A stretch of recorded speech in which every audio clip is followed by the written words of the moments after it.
உயிரோடும் உணர்வோடும் கலந்து வாழுகின்ற அன்பு சொந்தங்கள் அனைவருக்கும் வணக்கம்.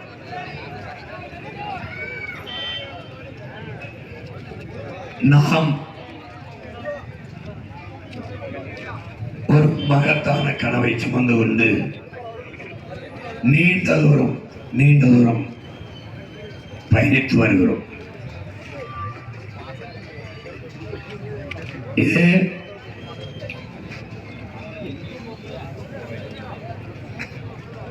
இந்த மண்ணில் பன்னெடுங்காலமாக நடந்து வருகிற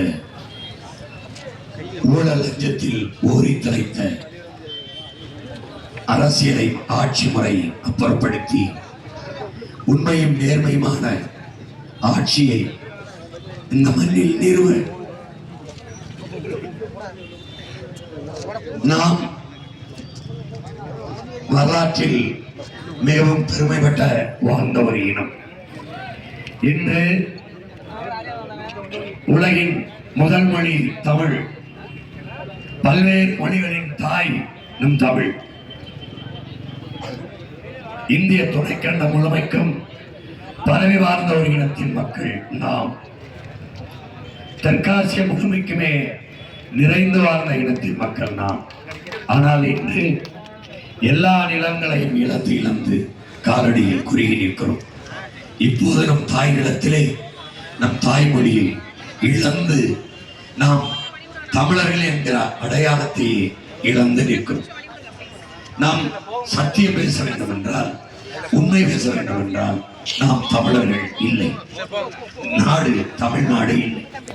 உங்களுக்கு சான்று திரும்பி இந்த வணிக நிறுவனங்களில் பெயர் பலகளை எல்லாம் ஒரு தடவை படி.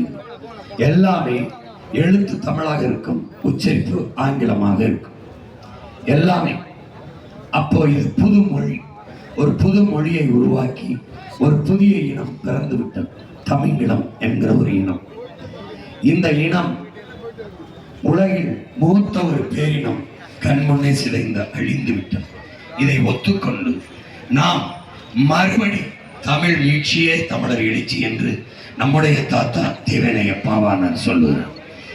அப்போ தமிழ் மீட்சியுற, தமிழர் எழுச்சியுற, தமிழர் ஆட்சி வர வேண்டும் என்பதில் என் அறிவு சொந்தங்கள் புரிந்து கொள்ள வேண்டும். பள்ளி கல்வியிலிருந்து இதை தொடங்க வேண்டும். பள்ளி கல்வியிலிருந்து தமிழகத்தில் தமிழ் தெருவில் தமிழ், எங்கும் தமிழ், எதிலும் தமிழ்.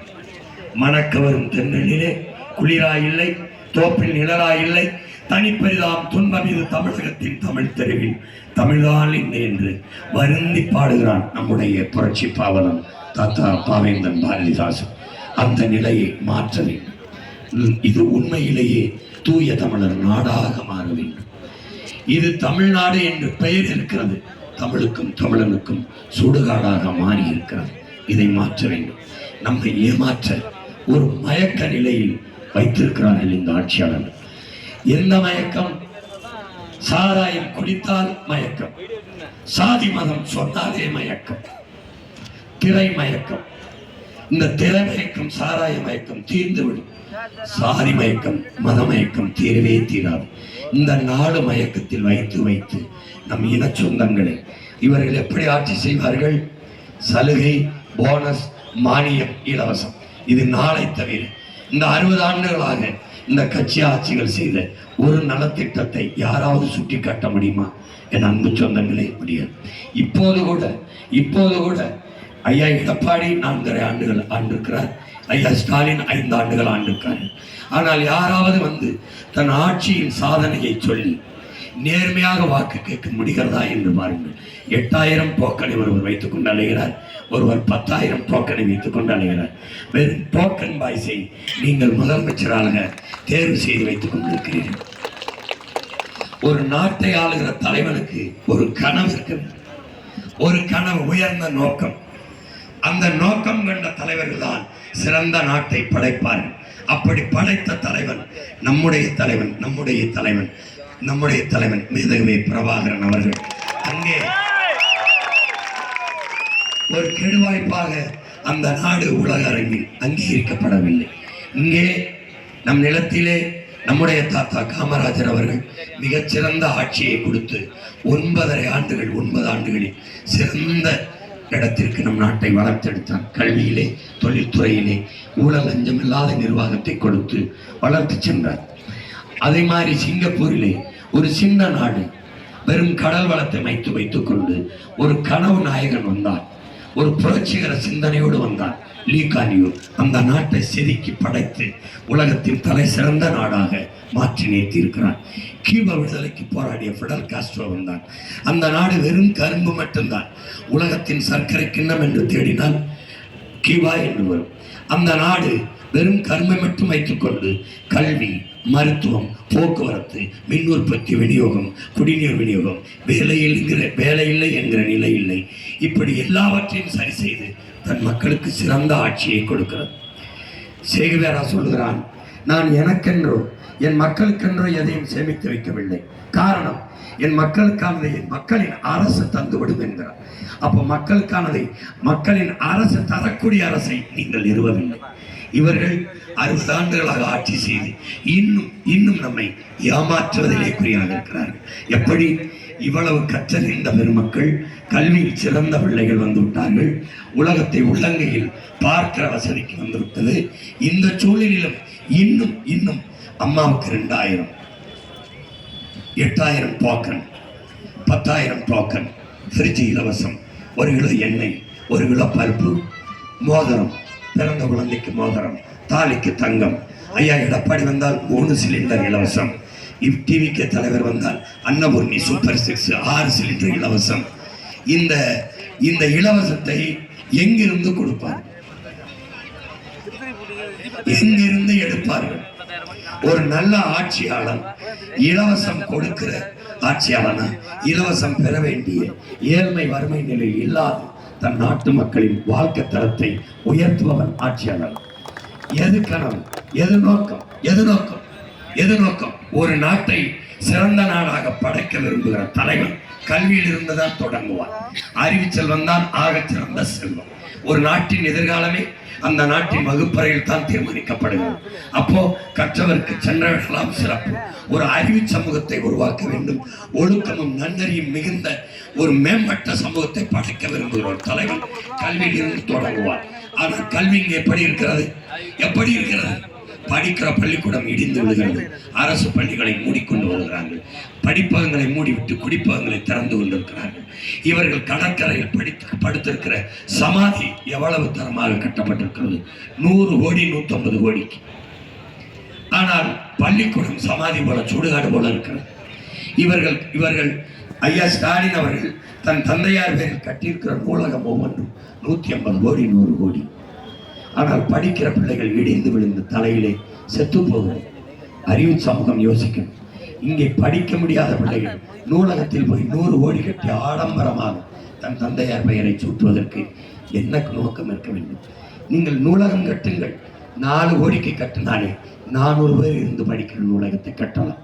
நீங்கள் கட்டிய நூலகத்தில் என் அன்பு சொந்தங்களே, யாராவது ஒருவர் நூலகத்துக்குள் நுழைந்து வாருங்கள். எத்தனை பேர் படிக்கிறார்கள் என்று. எவரும் இல்லை. தமிழ் எழுத படிக்க தெரியாத 3 தலைமுறையை உருவாக்கியவர்கள் இந்த திராவிட ஆட்சியாளர்கள், இந்த திமுக அதிமுக. இப்போ உலக தரத்தில் கல்வியை நான் கொடுத்தேன் என்று இந்த தலைவர்கள் சொல்ல முடியுமா? எதற்காக 10 லட்சம் கோடி கடன் வாங்கினீர்கள்? உலக தரத்தில் மருத்துவத்தை என் மக்களுக்கு கொடுத்தேன் இவர்கள் சொல்ல முடியுமா? இவர்களுக்கே உடல்நிலை சரியில்லை என்றால் காவிரி அப்பளவுக்கு ஏன்புகிறார்கள். ஏன் அரசு மருத்துவமனையில் படுக்கவில்லை?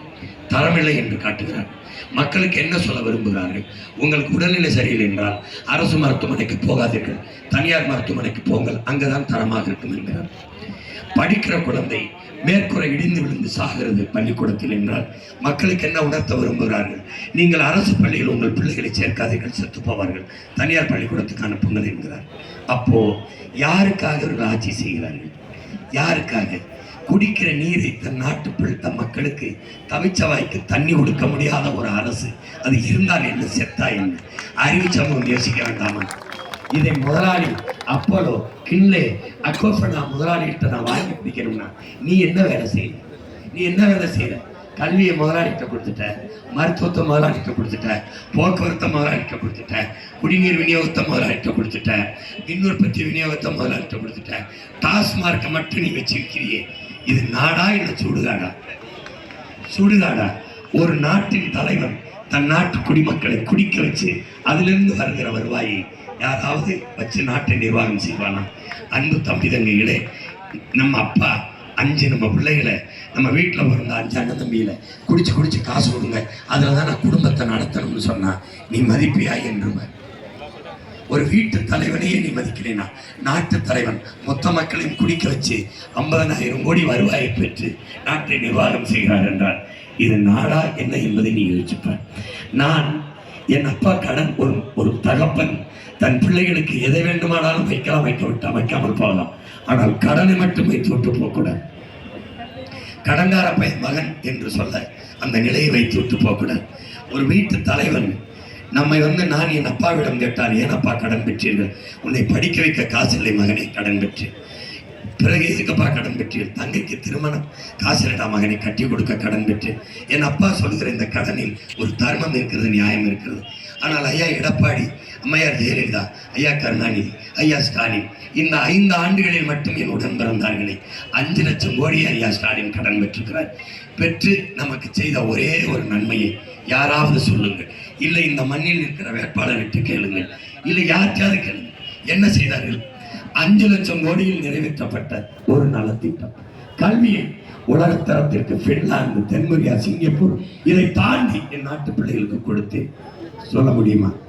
இல்லை. மருத்துவத்தை தனியார் மருத்துவமனையில் என்ன தரம் இருக்கிறதோ அதை அரசு மருத்துவமனைக்கு தரம் உயர்த்தி என் நாட்டு மக்களுக்கு சரியான சமமான தரமான மருத்துவத்தை கொடுத்தேன்னு சொல்ல முடியுமா? இல்லை.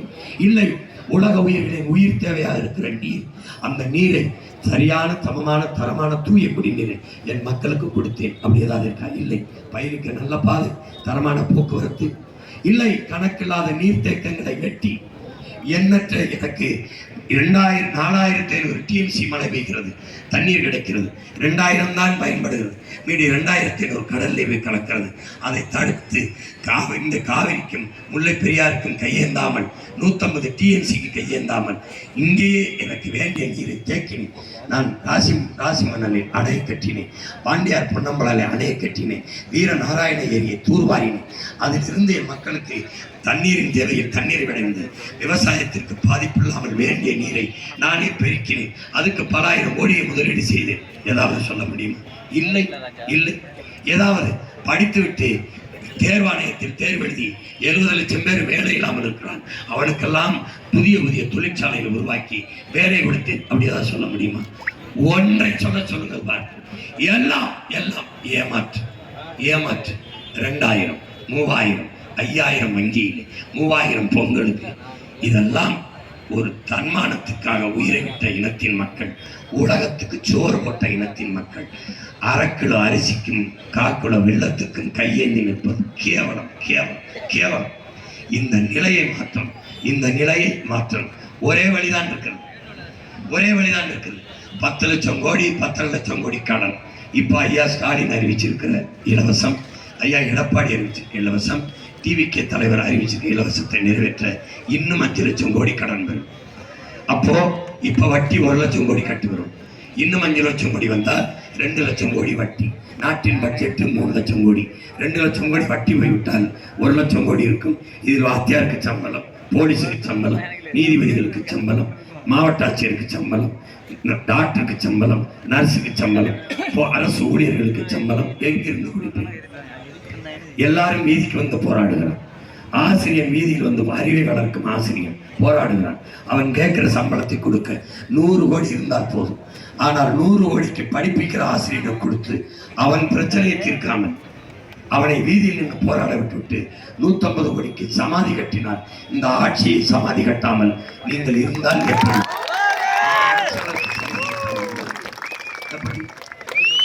புதகுலிக்கு ஏசி ஓட்டுற எவனாதுக்கான உலகத்துல, புதகுலிய பொருட்காட்சி ஆக்கினவே எவனாதுக்கான உலகத்துல, புதச்சேலத்தை சுற்றுலாத்தலமாக்கினவே எவனாதுக்கான உலகத்துல, அறிவு சமூகம் அது, அறிவை கடன் கொடுத்த இனமா இது? சொல்லு. நம்மாழ்வார் பிறந்த நாடா இது, மண்ணா இது? விதை வச்சிருக்கிய? விவசாயி தானே நீ? விதை வச்சிருக்கிய? விதை வச்சிருக்கியா? இருக்கா? விதை இருக்கா? எங்க இருக்கு? அமெரிக்காவில் சின்சாண்டோ மேன்சாண்டோ நிறுவனத்துக்கு எடுத்து கொடுத்தவன் யார்? காங்கிரசுக்காரன் மன்மோகன் சிங். 2013 ஒரே ராத்திரியில் 22,792 பாரம்பரிய நெல்வகை நெல்லாராய்ச்சி நிறுவனத்தின் தலைவர் ராத்தேலால் ரிச்சாரியா சேமிச்சு வச்சிருந்தான். நாடுங்களும் பயணம் பண்ணி அவ்வளவு நெல்லையும் ஒரே நாள்ல எஜமானுக்கு கடன் வாங்கின எஜமான், கடன் கொடுத்த எஜமான் சின்சாண்டோ மேன்சாண்டோ நிறுவனத்தில் போட்டுட்டான். இந்த நாட்டில் 2 கிழமை ஆண்டுதான். ஐயோ எல்லாம் போச்சே, என்னதான் போச்சே. யார்? ஒருத்தர் ராத்தரா ரிச்சாரியா, இன்னொருத்தையும் அப்ப நம்மாழ்வார். 2 பேர் தான். இவன் எவனாவது அழுதானா? இவனுக்கு ஏதாவது இதை பற்றி கவலை இருக்கா? அதன் பிறகு யார்? நம்மாழ்வாருடைய வழித்தோன்றலாக வந்த நெல் ஜெயராமன் இறந்து போனார். 500க்கும் மேற்பட்ட பாரம்பரிய நெல்வரைகளை சேமித்து வைத்தார். இவனுக்கு எதை பத்தி கவலை இருக்கு? நாட்டு மாடு வச்சிருக்கியா? உன் மகன் அவன் தான் ஆட்சியில மாட்டு பண்ணை வச்சு பாலை வச்சு பொருளாதாரத்தை பெருக்கும் நினைக்கிறேன். மாட்டுக்கு எங்க போவேன்? எங்க போவேன்? குஜராத்ல இருந்து, ராஜஸ்தான் இருந்து, பிரேசில் இருந்து கப்பல்ல கொண்டாந்து இறக்கணும். இவன் வண்டியில கொண்டாந்து இறக்கணும். என் பாரம்பரிய மாட்டை தொலைச்சிட்டேன், என் விதையை தொலைச்சிட்டேன், என் தக்காளி விதை